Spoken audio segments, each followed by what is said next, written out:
For today, Randy Pemberton. Randy? Thanks, Rick. We've got two future superstars joining us in the hub today. 19-year-old Trevor Bayne, 22-year-old Brian Scott. You guys, for you, this is your first trip. He's a veteran. He's been here twice. I know. He's pretty good at that pinball machine you got over there. It looks like he's been here a couple times. No, I can't take Rick on yet. Rick's got the machine figured out. He's pretty sporty. Yeah, he lives on that thing. You got to say, hey, let's talk a little bit about your age. How much do you guys pinch yourself to be involved in the Nationwide Series? Really the second largest touring series in this country when you talk about viewership and everything. And you guys are right there at such a young age. Well, it's really neat, and I think I can speak for Trevor a little bit on this. We both have really great opportunities. Him with Diamond-Waltrip or Diamond-Waltrip Racing, me with Braun Racing. We're both with good teams, and that's helping our learning curve out. You know, Trevor's had some good races this year. We've been really fast. We had a good race at California, not so great at Vegas, but I know I'm really thrilled to be in the position I'm in and to have the sponsors that I do with AccuDoc and Stop Repair Bills, and it's just really cool. Yeah, for sure. I mean, we're definitely very fortunate to be in this series so young. And for me, it's been cool to see Gary Bechtel come on board and be such a big support factor. You know, we're not fully sponsored yet this year, but they've making the point to say that we're going to run full season no matter what. As much as we need sponsorship, they still committed fully to running the full season. And that's huge as a young driver, being able to run all the races and getting a rhythm.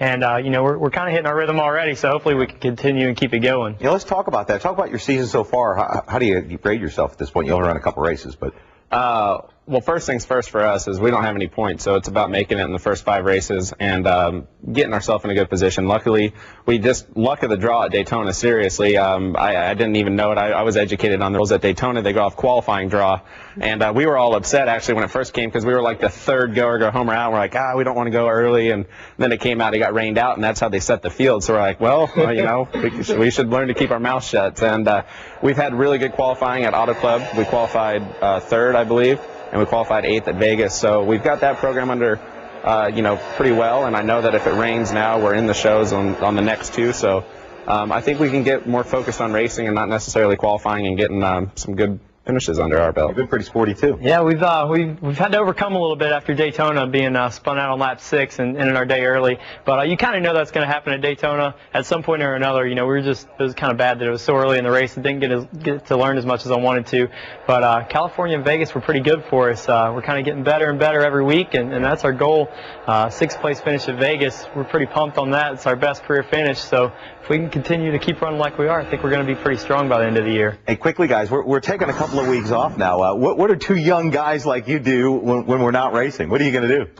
Well, I went snowboarding last night. I got a couple of weeks to heal up in case something goes wrong, and we're going to Daytona Supercross this weekend. Ricky Stenhouse and I and a couple of our buddies are going to ride down and check it out and see what that's like. That's cool. You? Well, I feel like a veteran, not in the terms of experience, but in the terms of age. I know that the 2 weeks are basically the time between Auto Club Speedway in Vegas and staying out there has really wiped me out. I found myself dozing off at like 8 o'clock and 9 o'clock, so I'm probably going to lay low this weekend, hang around, and just relax, work out, recharge my batteries, and get ready for the push that comes pretty much after Bristol. Relax and work out. Did you hear that? So early. It's because he's so old. He's 21. Yeah, hey, you'll learn as you get older. No, I just think the mentality of a race car driver is funny. Relax and work out. That kind of doesn't go together. Hey, thanks for being here on the hub. You're going to stick around a little bit, and Rick Allen's going to join us in a moment.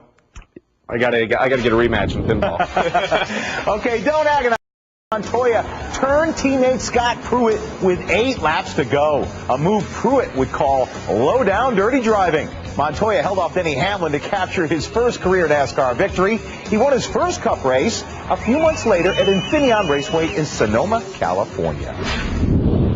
Juan Pablo Montoya moved, actually a teammate at the time, out of the way to get his win. We've got Brian Scott and Trevor Bayne with us. You guys aren't going to move somebody out of the way for your first win in the Nationwide Series, are you? I think I speak for both of us. I know we both would move each other out of the way to get our first victory, and I know we can say that because it's true. You're not supposed to say that on TV, though. Yeah, you're not. NASCAR didn't hear it. NASCAR camera on you. Going to the Oval Office. Hey, let's talk a little bit about your progression. You started off in the Truck Series a year ago. Got your first win at Dover. That had to be very exciting. You're kind of progressing through the series now. Is that your plan?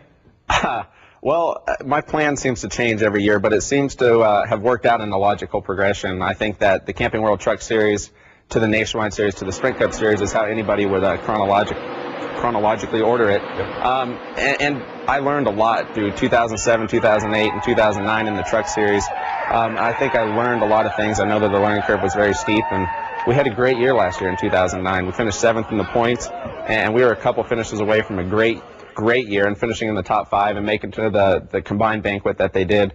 But all in all, I learned stuff both on and off the racetrack on how to race the experienced guys, the veterans, gain their respect, and what you have to do in the day and age of NASCAR, providing exposure for your sponsors. And I think I did a good job with Albertsons Supermarkets, and I look forward to this year and forming a relationship with AccuDoc Solutions and StopRepairBills.com. You guys are certainly making some waves at a young age, no question about it. You're 21, you're 19. Hey, I read that you were actually in a four-wheel vehicle. Never mind. I'm 36. You were in a four-wheel vehicle at the age of 5. Could you even ride a bike back then? Well, I started on a dirt bike with training wheels when I was like 3 years old, and that's kind of what led me back into 4 wheels. Started on 4 wheels, but it was a dirt bike, training wheels. Yeah. And then we went to a 2-wheel dirt bike, took those things off when I turned 4, and my dad thought I was going to kill myself by the time I was 5, so he put me in a go-kart, and that's how we got into it.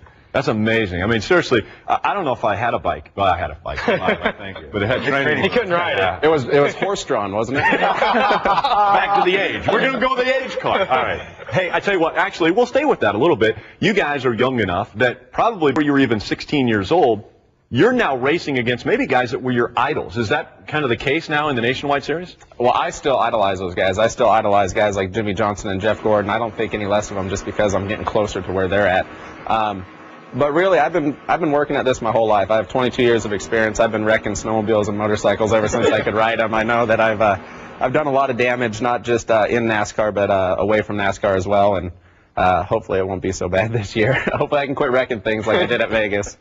Hey, I got news for you. Jeff Gordon and those guys, they all wrecked a bunch of Nationwide cars before they got there. Hey, let's talk about your goals for 2010. I mean, what are going to be your aspirations? What will you be happy with once the season, the checker flag falls? Well, back to Jeff Gordon. I had a Jeff Gordon coloring box when I was in kindergarten, so that kind of puts it in perspective. Oh, he's going to love that. Which was what, about 4 or 5 years ago? 10 minutes ago. No, but our goals, I think they're pretty realistic. We think we can be a top 5 team by the end of the year, and we're kind of showing that here. With our runs that we've had, we just have to keep it going. Keep learning every time we go to the track. If you get in the mindset that you're already good enough, that's when you back up. So we just have to keep getting better and better. And if we make it into the top 5, then we'll look toward the top 3. I think that might be pushing it a little bit far. You have to say your goal's realistic, but I think with what we have shown and what we're capable of with MWR support and Diamond-Waltrip Racing, I think we've got a good chance at being a top 5 team by the end of the year. How about you, Brian? Well, judging off the goals Trevor set, we're just going to try to beat him every week. We'll have a great year.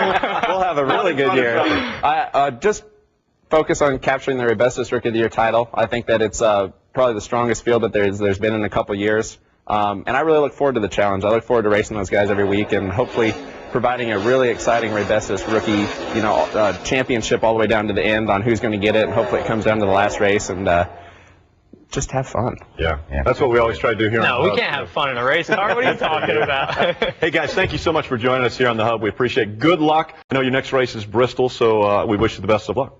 Thank you, guys. Appreciate it. Thanks, man. All right, and Brian Scott got his first win in the Camping World